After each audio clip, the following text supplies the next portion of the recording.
Hi, this is Dawn with the Computer Confessions. Today we're here with Jorge, Journeyman. There you go. Hi, Oh, that's correct. Hello, Don. How are you? I'm good. How are you? I'm excellent. I'm alive. I'm breathing. I got to see another day. A beautiful Sunday. You have nice weather? We got nice weather out here. Yes, the sun's coming out, so should be a beautiful Sunday. But to get started, we want to learn about how you fell into becoming a journeyman. Is that something that you fell into or just something that you chose? I was told by my father to either join the union or join the military because he saw I was doing construction. Figured that was a good piece of advice to become a man. So I went to the union hall down here in San Diego. I really wanted to be an electrician. When I went down to the hall, I told the lady, I'm here to apply to the union. She's like, which union? What do you mean? She's like, well, there's painters, there's carpenters, there's laborers, there's this. Then just out of nowhere, down the hall, I hear a man say, tell him to join the operators. Never saw this man. She's like, oh yeah, you can go down here to this hall down and apply. So I was like, okay. I think at the time I really wanted to be an electrician because I figured that would stimulate my mind the most. I just saw what the operators were making and I said, all that for just sitting in a cab all day? That's what I thought at the time. I was like, okay. So I said, I'll apply. I was between those two. Like I said, I wanted to be an electrician, but the operators called me back first. I took it, went through the apprenticeship program, and journeyed out last year. That was a good experience. The apprenticeship program requires 3 years of being an apprentice. You become an apprentice once your boots touch the first job site.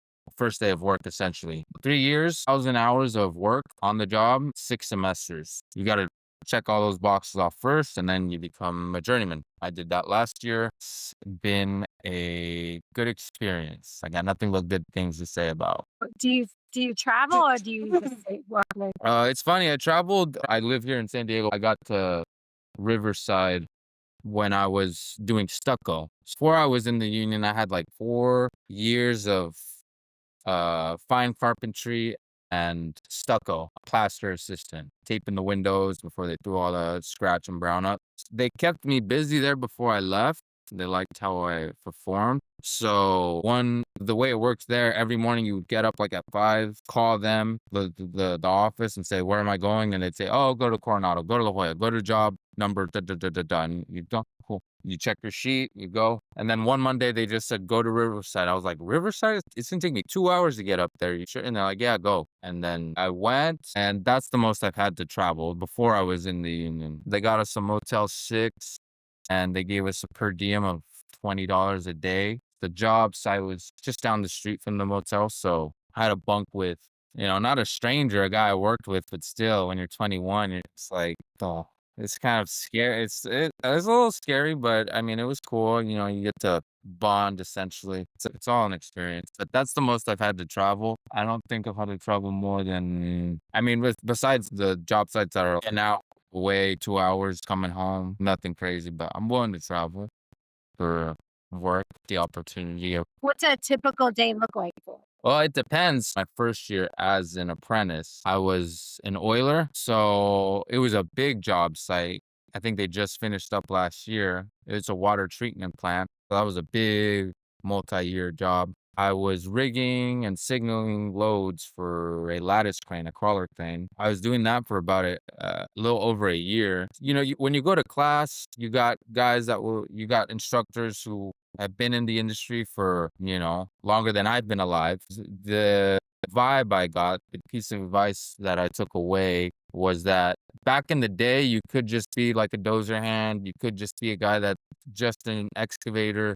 But what I understood is that nowadays you got to be versatile. You got to be a jack of all trades. You got to know how to run a little bit of this, a little bit of that. Once I was like almost 2 years into oiling around the cranes, right? Not anything else. There were some there was other piece of equipment on the job, but I was never moving dirt. Even when I did move like a Mini X and tracked it out of the way, my journeyman saw me and he's like, I like you, man, but you got no talent when it comes to running equipment. I knew he was saying it out of love. I talked to my coordinator, and as an apprentice, you're not allowed to quit. You're not allowed to choose where you work. You go where they send you. I told my coordinator I need to get a little more skills because I don't know anything about running dirt and I'm a year into my apprenticeship. Second year, I was on a bridge project that was finishing up in San Marcos. I got to run the skip loader a little bit. I got to run the skid steer, and there's a lot of handwork. I still got paid my journeyman wage. I mean, my operator wage. That was interesting. I got to learn how to check grade a little bit more. I got to learn the process of actually moving dirt. Then that company, SEMA, is based up in Riverside, so they didn't have any more work down here in San Diego. And my superintendent at the time told me he doesn't have a lot of operator work. He has a lot of handwork, labor work. He said he was willing to, keep me busy, give me my operator wage, and essentially keep me busy. Not there wasn't going to be that much opportunity to run equipment. So he gave me the option to stay on, just keeping me busy with work, or let me go so I can go expand my, you know, skills as an operator. I said, thank you. Let me go find something and become an operator. I'm in my last year of the apprenticeship. And then I ended up on Gaylord Pacific. Their hotels and resorts. They opened one down here in Chula Vista. Got that job, got the opportunity to set up and operate a Trimble GPS system. So that job is also finishing up. They're open now, but at the time they were in the final stage of it. And after 4 years, they had to come back and dig up a sewer line, extend a lateral, but they didn't know where it was. So they needed a GPS that had everything documented. I would go and be, okay, it's here, 4 feet down, dig it up. They found the pipe, extended it, boom. If they were installing a new pipe, I'd go in, capture it, put it in the GPS, and then they would backfill and cover it up. So everything's documented. I was essentially finding all the underground utilities that have been there. So that's what I did to answer your question. A typical day is you have an idea of what you're going to do. I mean, at the same time, you have no idea what lies ahead of you that day. The machine could be broken. You got to fix that. You stumble across utilities that aren't documented. So you got to figure out that. There's a lot of unknowns have to anticipate, yet they come out of nowhere at the same time. And I think in construction in general, not just as an operator. I guess when you get there, you essentially know what piece of equipment you're running. You do a walk around, check the tracks, the tires, check the oil, the dipstick, check your fuel, check your hours. You let it warm up, you grease the Zerk fittings, and that's essentially, how you start the day, and then you go to town and you start operating. As a journeyman, I've done a little bit of demo and grade checking grade this first year as an actual journeyman. What And part do you like?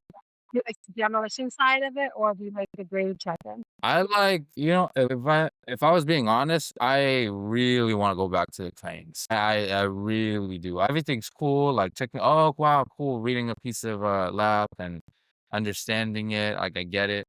Most cool. You get paid to break stuff, so that's fun. I really want to go back to the cranes some way somehow. I don't even want my as of right now. I don't want my certs. I don't want to be in the cab making. I really like having the radio cable up loads and landing them, rigging it up. I really, really enjoyed that. I really did. I want to get back into it somehow. I have my CDL permit in an attempt to get my Class A driver's license, maybe end up in a crane yard and, deliver a piece of counterweight. That is my favorite. And I only left because, like I said, I had to understand what it was at least to move dirt and run a backhoe or a skid steer or a loader.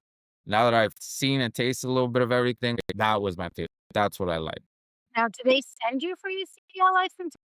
Well, that's one of the benefits of the unions. If you're out of work as an apprentice or a journeyman, you can go to a job, you can go to a training site, and there's loads of equipment. You can get a elevator, a loader, a skid steer, a scraper, a blade. Well, the one we have down here in San Diego, I think it's small, but they have a good deal down here where it's on a reservation, it's free land, but the union, we got to give them free labor in return. So someone's got a house pad they want to build, they use us. I've done a little work like that when I was in class, in some of my classes. So it's essentially it's a benefit from the unions. I got it this year. I went up to the training site. And I said I want my CDL. I had no idea. I'm like, did you guys hook it up? And they said, yeah.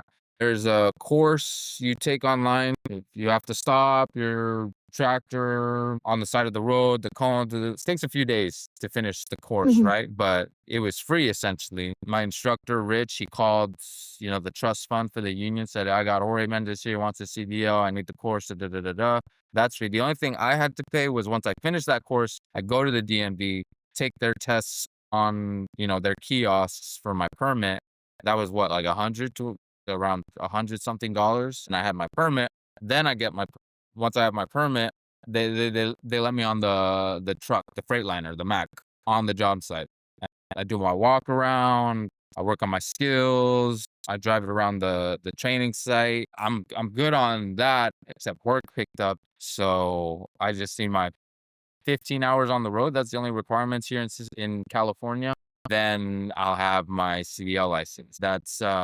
That's one of the benefits of the union, right? So there's a lot of benefits. If you're out of work too, you could go up there and just run a tractor all day. Not a lot of people take advantage of that, me included. That's one of the benefits I see of at least my union. I've never been in any other union. You want it, and they hook it up essentially for the most part. When I go take the test, it's going to be the same Freightliner that's up at the training site. Yeah. That's how I went about getting my CDL. And like I said, that's just me trying to figure out. Okay, I want to get back into cranes. Let me do it. Like you gotta get a CDL, I guess. It's nice that they offer that. I mean, you see the whole debate about the union, non-union. So everyone that I've met already, like a lot of them left the union and they're like, I never hear anything negative of someone that's in the union. I only hear negative of people that are not. It's interesting. What do you say? You interview both, right? Non-union and union. A lot of the people that I've met so far are in the union and they absolutely love it. The only time I hear like a negative about union are people that are non-union. I never hear anyone I'm in the union, but I would prefer to be out of the union. They all enjoy like the benefits, the pension, all the plans that thing. Yeah, that's gotta be nice. I'm trying to see both of it. Like I said, I was non-union for a little bit, but it was non-union as a stucco and fine carpentry, not as an operator. I have a theory, if you'd like to hear. Just talking, I feel like a union is good if you just want to be an employee, you just want to show up, do a job, do as you're told. They'll take care of you. You got your money. They'll put the money in your benefits, dental, medical, pension. They gave us an annuity. So that's nice. However, I think if you want to do more, you kind of want to be in business for yourself. You want to make as much money as you can. You want to do your own thing. I think non-union is the way to go, in my opinion. That's what I think. That's my theory. Do you work like a lot of the time? Or you just work like standard? Yeah, overtime gets it. Overtime, when work picks up and job needs to be met, they'll offer it and you pretty much take it usually. This job I'm down at the airport, Terminal 1, it's the demolition job. It was 610s all week. The airport wants it done. It's a federal job. They want it done, so it's got to get done. So, right? So, but yeah, all that stuff, all this prevailing signatory federal job, I don't know. I'm trying to follow the money. I'm trying to understand, okay, what is like, how does this all work? Because I just think about how much it costs to pay me, right? Just what I get on the paycheck. Mhm. Okay, cool. Then there's taxes, all right, and then everything that goes into my benefits, all right, that's just for me. And then there's 10 other operators. There's these many laborers, the equipment, the gas, the fuel, the safety goggles, all that. I'm like, okay, like there's a lot of money here. I'm making good money, but there's a lot more. I'm trying to follow all that. Do you see a shortage in the trades in your area? Do I see a shortage of laborers? A lot of people are saying there's a shortage. And obviously, we know we need to get the new generation involved. I'm 28. I'll be 29 next month. I don't think there's a shortage of guys willing to show up for a paycheck. There's plenty of guys that are willing to show up for a paycheck. I think there's a shortage of talent. I'll say this for myself. I always show up thinking like, but the more experience, the more I learn, I feel like the less I know. I show up I start doing demos this year. I'm like, wow, like, I know nothing. I figure that's the way life's going to be because I met, in my first year when I was on that big job with the crane, there's this Mike. He's like, I think he's retired by now, but, I guess he was a pile driver. So he knew everything about everyone's trade. I need the crane. I need I need a welder. Like, why don't you guys just everything? He's a character, right? Old school. If he was in a good mood, you could, joke with him, right? But when he was in a bad mood, he was in a bad mood. One day I just joked with him. I'm like, Mike, how does someone get your job? He was like, you just got to be the smartest one on the job. So I'm like, oh, so not that smart, right? He's like, exactly. Like, no, but I'm just kidding. I'm serious. Like, all these guys here, you know how to do every single one of their jobs. They all respect you at the end of the day. Like, what? Like, how do you end up where you're at? And he's like, I know nothing. He's being serious. What do you mean you know nothing? You know how to do all of our jobs. Like, you're the smartest. It's like, as you get older in life, like, you acquire knowledge, but at the end of the day, I know nothing. I believe that.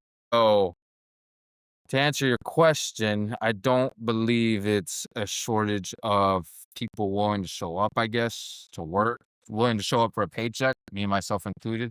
I think it's a shortage of knowledge and talent, My point of view is too, especially operators and even carpenters or laborers, there's a lot of they're not fit for duty. I don't know what it is. I truly believe a healthy body leads to a healthy mind. I feel like I don't know.